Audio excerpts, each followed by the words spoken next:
It's really happening, guys. Sony's finally doing it. Oh my god, I'm so excited.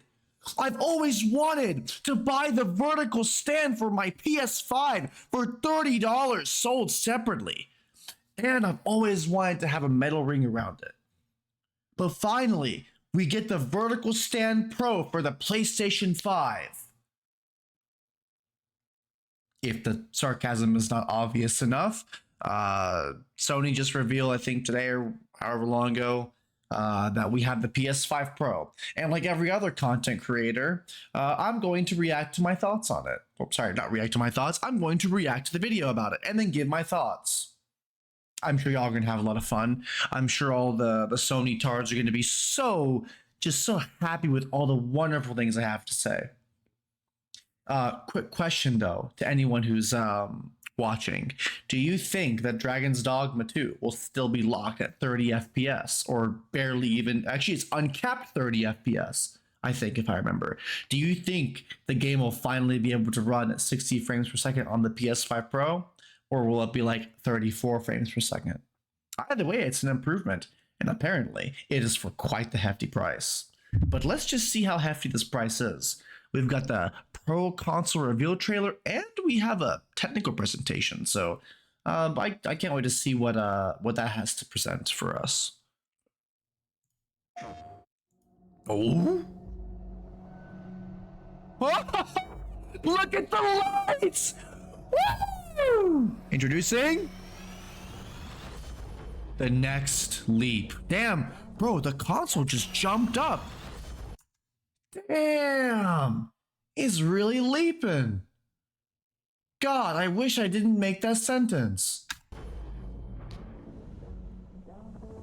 Console gaming. Well, actually, the next leap in console gaming is to get a PC, which is what I did. I mistakenly bought a PS5 about a year ago, I want to say, and I haven't really used it since. Well, actually, that's not true. I still touch it from time to time, claim my free PSN games, and then wonder why the cost of PSN is so expensive, but then I forget to renew it, so just get stuck in a loophole. Continuing. Dun. Oh. Oh shit! Oh, it's enhanced with.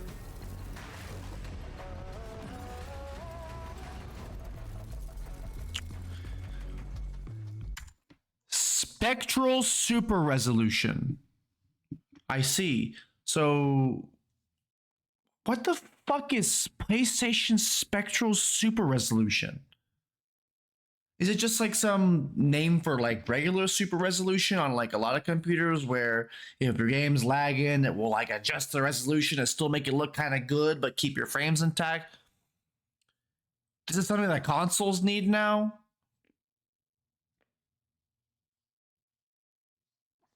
Whatever. All right, so we got resolution on the Spectrum. God, that's so bad. I'm sorry. Forgive me.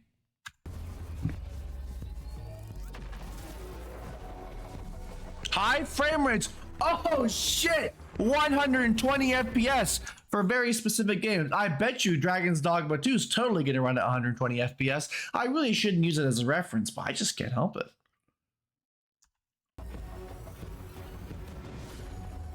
That thing that we've been doing for God knows how long. Advanced ray tracing. Okay, that's kind of cool. It's kind of an NVIDIA only thing though, and it's kind of overrated. Not many crazy games can really take advantage of ray tracing in my opinion, so it's not that important of a feature right now. The play has no limits.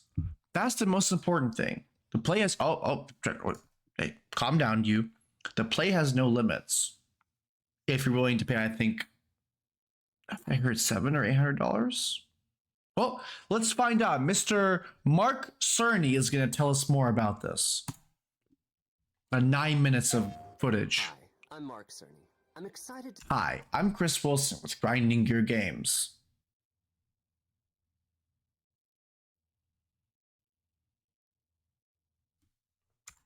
to be here to talk about the newest addition to our console lineup. PlayStation He's a 5 lead architect. and how it advances gaming technology. Hey, First, I want how to take just a advanced? minute to look at what we put in the original PlayStation 5. Oh, and yes. How it delivers an exceptional gaming experience. How the PlayStation 5 delivers an exceptional gaming experience. It's so exceptional that we had to create another one. That's how exceptional it was. That we just, felt like, oof, it's already so great. Let's make another one. The console eaters will probably buy it. Actually, 80% of people that are complaining about the price are probably going to eventually buy it. I wouldn't be surprised if I bought it. Although, God, I hope not. I mean, I have no wood around here that I can knock on to pray that. Oh, there's a chair here. I don't know if y'all heard that, but I just knocked on wood.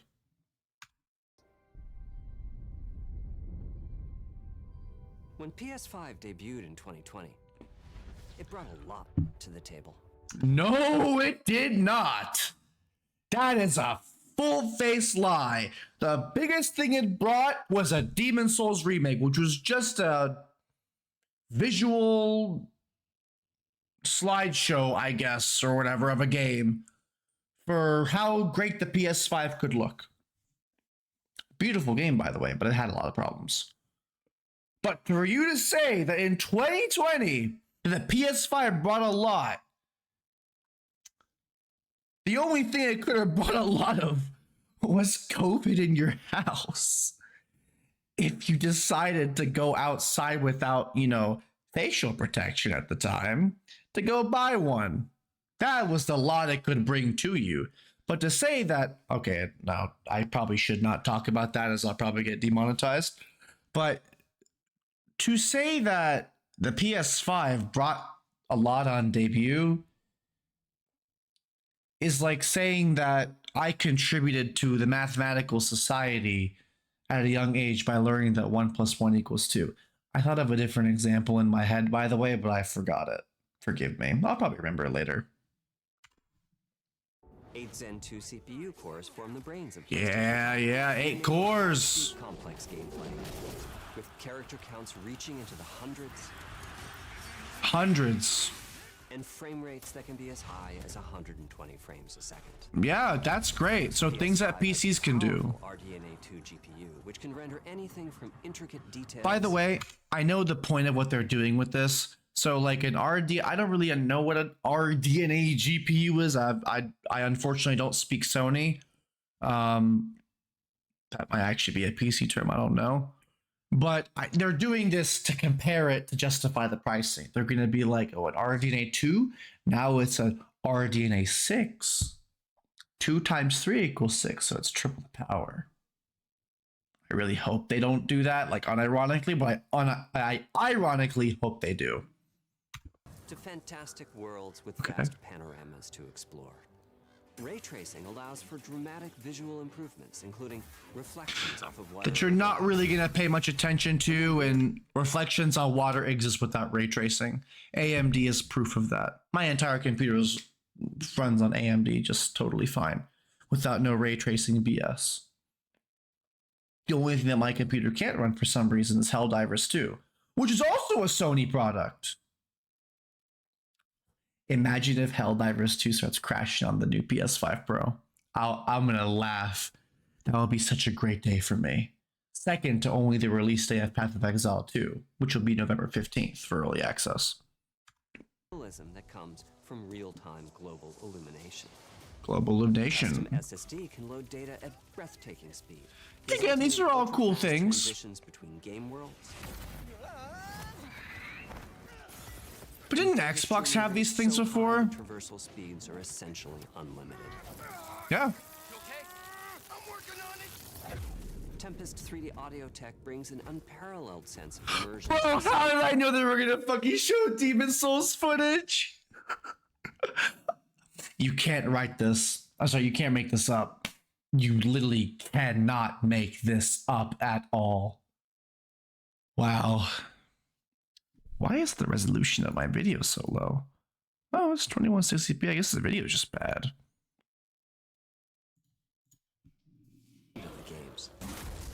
I remember beating Flamelurker first try. You may not even need to see the enemies to know exactly where they are.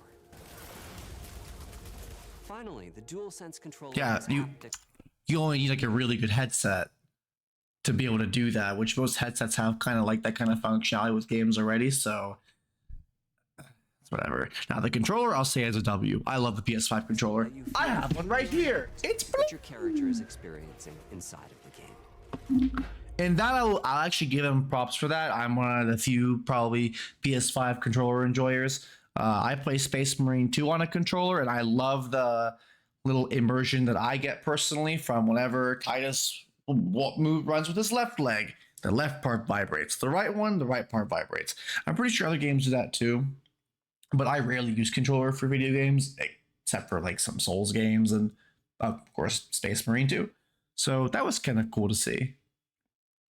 It's wonderful to see such variety and richness of game experience. Also, in the Demon Souls remake, to give it props, whenever you do like certain animations or like parries or ripostes and all that, I do like that the controller also has like some sound effects that come out of it for the speaker when you're doing ripostes. It sounds kind of cool, in my opinion. I like that. Now I need to stop shilling Sony. Creators have made amazing use of the hardware capabilities, but when I talk Oh, to yeah. them, I do hear about their desire for more graphics performance. The dreams of the developers are bigger than can be supported at 60 frames per second, and that leads to an aspect of modern gaming that we're all familiar with: graphics modes. It can be Oh, we know about modern gaming. Oh, we know. And it kind of makes you wonder. Speaking of modern gaming, there's such impeccable timing with releasing this. They release this right after Concord shuts down. So I actually really wonder, did they intend on releasing the PS5 Pro later? Again, this information was probably known before. I'm not sure. But I really do wonder, was there an intention to release this later, and because they lost so much money with Concord, they need to make up their money to save grace? I wouldn't be surprised. But I also would kind of be surprised. I'm like, damn, it was really that bad, huh? a difficult choice for players. Not really. Fidelity modes emphasize the visuals, typically through higher resolution. For most games, performance mode looked fine, in my opinion. But I'm guessing we're getting rid of that. These modes might also have enhanced detail or use more ray tracing. But the games only run at 30 frames per second. The visuals Not all of them. choppier, and the controls less responsive. Performance modes emphasize frame rate and interactivity, typically choosing to run at 60 frames per second. Mainly by reducing the graphical detail until those frame rates can be achieved. To be fair, like, yeah, that's kind of different, but when you're moving at such high speeds on certain games, it doesn't really matter. Like, you'd have to be an idiot to not do performance mode. Like, even I have a really strong computer, I will still like slightly lower my graphic settings because I care about the smoothness of my gameplay. And art style will, in my opinion, with a lot of cases, it will beat graphical detail in almost all situations. If you have a good art style, then that will take precedence. And it shows itself very well. When asked to decide on a mode, players are choosing performance about 3 And by the way, not every fucking game had it. That decision. Dragon's Dogma 2, removing that decision? I really don't want to continue that sentence. I seriously, like, I do not want to continue what he just said. Just as I was about to talk about how Dragon's Dogma 2 does not have a performance mode, that really is the game I'm bashing on today. Okay, let's continue. Or at least narrowing that divide is one of the key targets for PlayStation 5 Pro. We want to give players the It shouldn't. that the game creators aspire to. It really shouldn't. You should keep the 60 FPS optimization for like the fidelity mode or 80 FPS, and then do 120 for performance. Don't overcomplicate it with this 120 FPS perfect quality. Because at that point, with the money that it's supposedly cost, you might as well just get a PC. Please know your market and stay there. Because this is just ridiculous. At the high frame rates that players typically prefer. To do that, PS5 Pro substantially improves over PlayStation 5 in 3 ways. Oh. Here's what we call the Big 3. Larger GPU. First, we made the GPU much larger and increased the speed of the memory it uses. The result is rendering that's up to 45% faster. 67% compute units and 20% faster RAM is up to how much rendering? Rendering that's up to 45. Okay, I'm a bit of a dumbass, so I'm gonna have AI do that math later. Increase the speed Like of the if memory it you uses. had two GPUs that compute units faster at that rate and compute, you know what? Let's look it up. I'm gonna use my good boy Grok. By the way, I don't know even why I'm doing this. It's like not even related to anything. Analytics, no. Okay.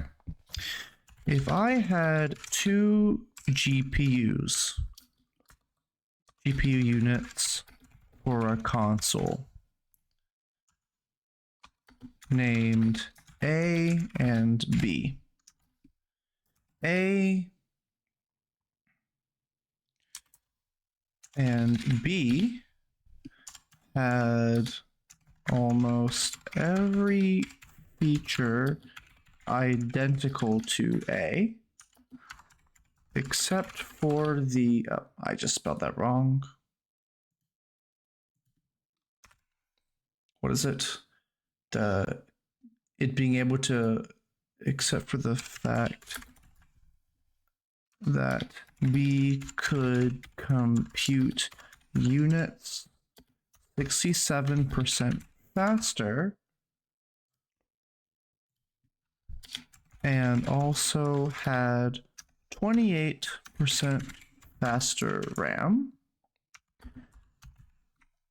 What was it?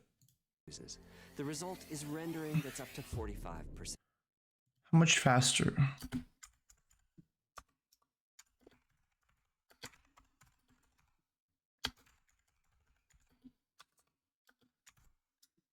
I don't think, by the way, that Grok can answer this question. I'm just very curious. I'm not asking which one will be faster. Oh. Define GPU.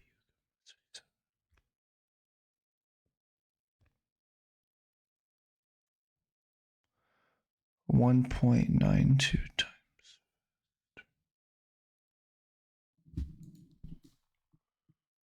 What's the overall?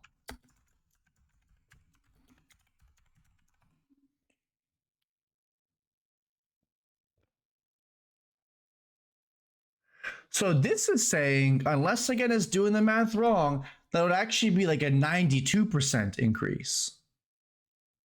Which maybe I don't think Grok is understanding what I'm saying, but we're getting off topic.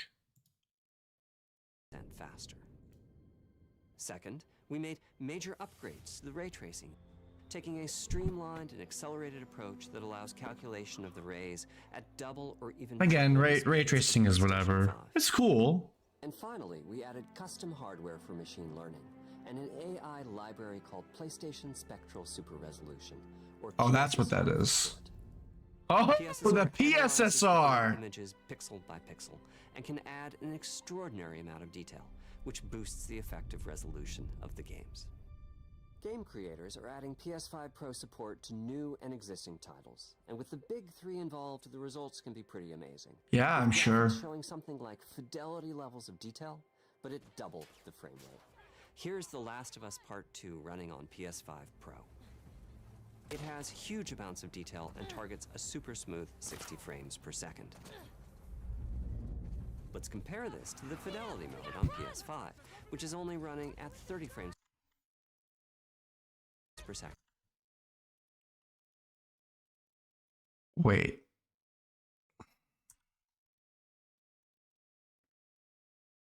I can't actually tell if regular fidelity looks better. Let's compare this to the fidelity mode on PS5, which I is mean, only running graphically, at 30 least. frames per second and is therefore much choppier. This goal of delivering almost fidelity-like graphics at performance frame rates has been achieved for a broad set of titles, including Marvel's Spider-Man 2 and Ratchet & Clank Rift Apart. We can see that PS5 Pro is close to doubling the power of PlayStation 5. Oh, and by the way, this is not it's a shit on PlayStation or anything like that, but if you're playing Destiny 2, Have fun running your game at 120 frames per second, where you will inadvertently take more damage to enemies. I'm not even joking. Like anything that does like tick damage or anything like that, or just overall like this is damage, you will take more damage for it from having higher frames. I mean, I don't think Bungie will ever fix that. Another way to compare the two consoles is to look at PS5 Pro versus Performance mode on PS5, both of which target 60 frames per second. What we see here is a difference in detail. PS5 Pro is much sharper No shit. than PS5. Wait, For what? this, my favorite is the parade scene from Why is this even a comparison? Like, yeah, of course.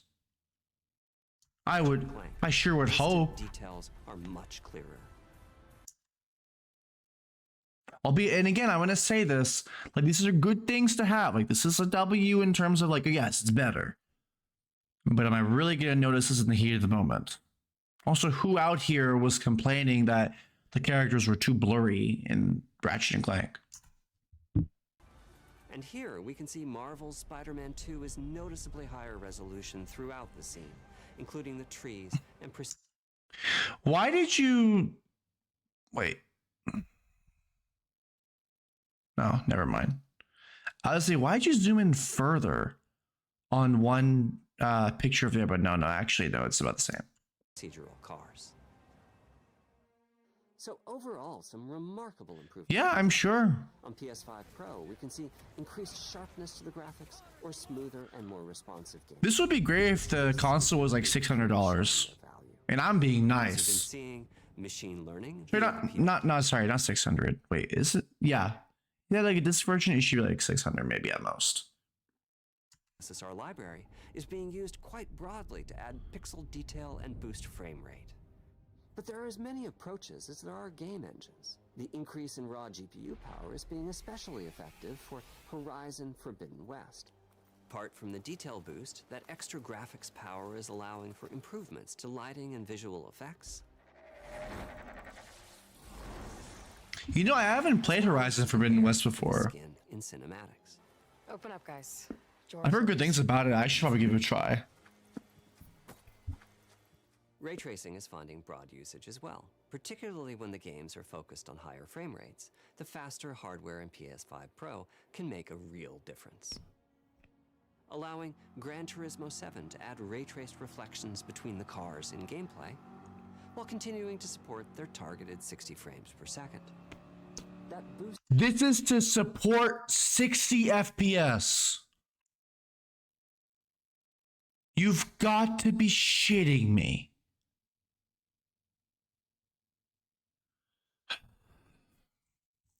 In ray tracing is also delivering big wins for Hogwarts Legacy, allowing not only for better reflections and a greater variety of reflective surfaces, but also for further realism in the casting of shadows. I feel like half of this is kind of cool, and the other half of this can be very better summarized in terms of the words that Asmongold says a lot when it comes to him like criticizing AAA games, is that they're focusing on things that don't really matter. Why does any of this matter if, and again, I'm not, our Hogwarts Legacy and Ratchet & Clank, those are exceptions.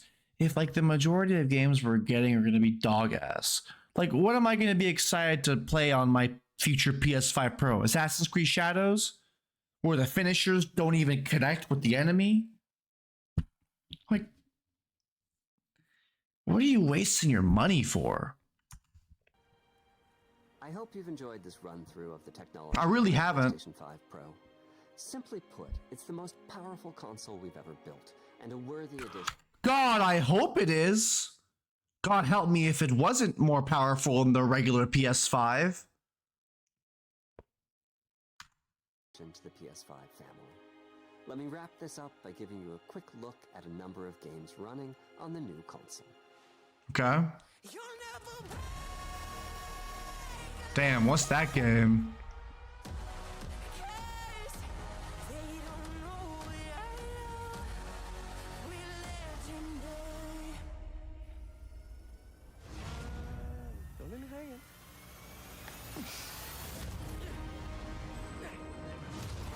Nice. Those flowers look terrible, but good game though. You already showed us Forbidden. You're right. It'll be worth it. Okay.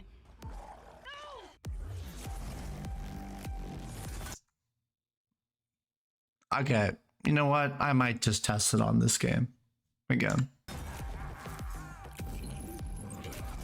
But that looks about the same. What's it called in there?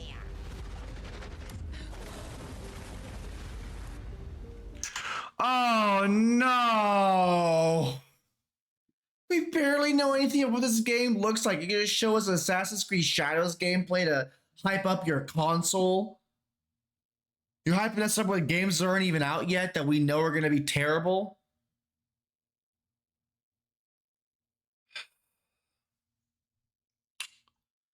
Moving on. Oh yeah, we can tell. Oh yeah, lots of fidelity there.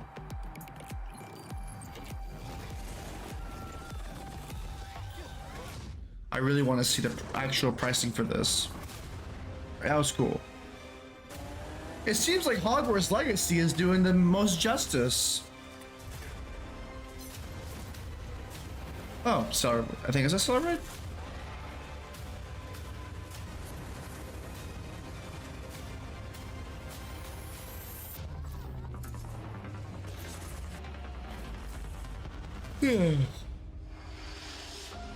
Vertical stand sold separately. $700.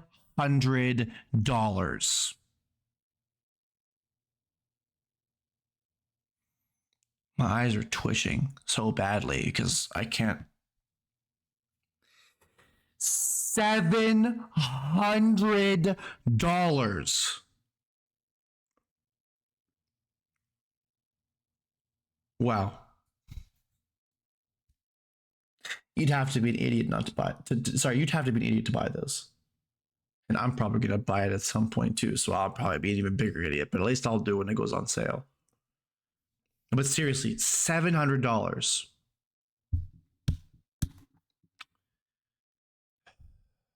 My console sorry, not my console, my PC with my monitor and all my entire setup, camera, microphone, all that cost me maybe about like $1,600.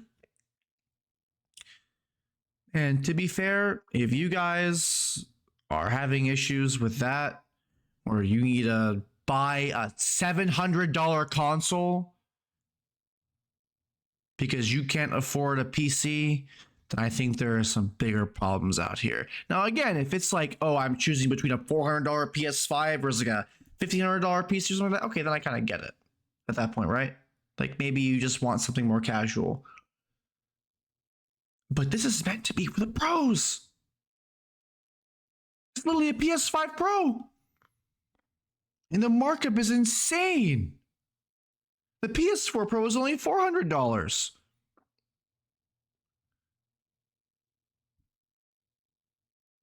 And honestly, I don't even know if I would be comfortable paying $600 for it.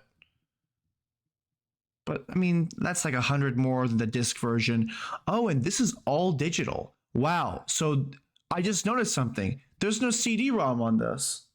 So either A, there's going to be a CD version, which is going to be $800, or your CD copies just will not matter because Sony has adopted the same principle as Ubisoft tried. So not tried, but has successfully implemented. You should be comfortable with not owning your games. Now, I know that's a bit of a gray area, but y'all get my point. Wow, there is not even a CD-ROM. That's just ridiculous. Play has no limits. Oh, I know. You guys have no limits when it comes to playing with your consumers. We know that already, but trust me, we already know. Now I'm just kind of curious about if Xbox can somehow top it up in a worse way, or hopefully a better way. I don't know. Yikes, man. This is not fun. Definitely not fun. But you know, they got to make up for their losses. They lost a crap ton of money on Concord. They maybe made a 1% of their revenue back. I don't even remember what the numbers were. So they got to do something. All right, well, I hope y'all enjoy everything. This is Rahyah. So yeah, I'll see y'all later. Again, if y'all enjoyed the content, if you're watching on Twitch, leave a follow. It lets me know y'all want to see more. If you're on YouTube while watching the video, leave a like on the video, leave a comment telling me what you're thinking about everything, all the content so far, and possibly subscribe to notifications if you want to see more. I'll see y'all later. This is Rahyah signing out. Peace.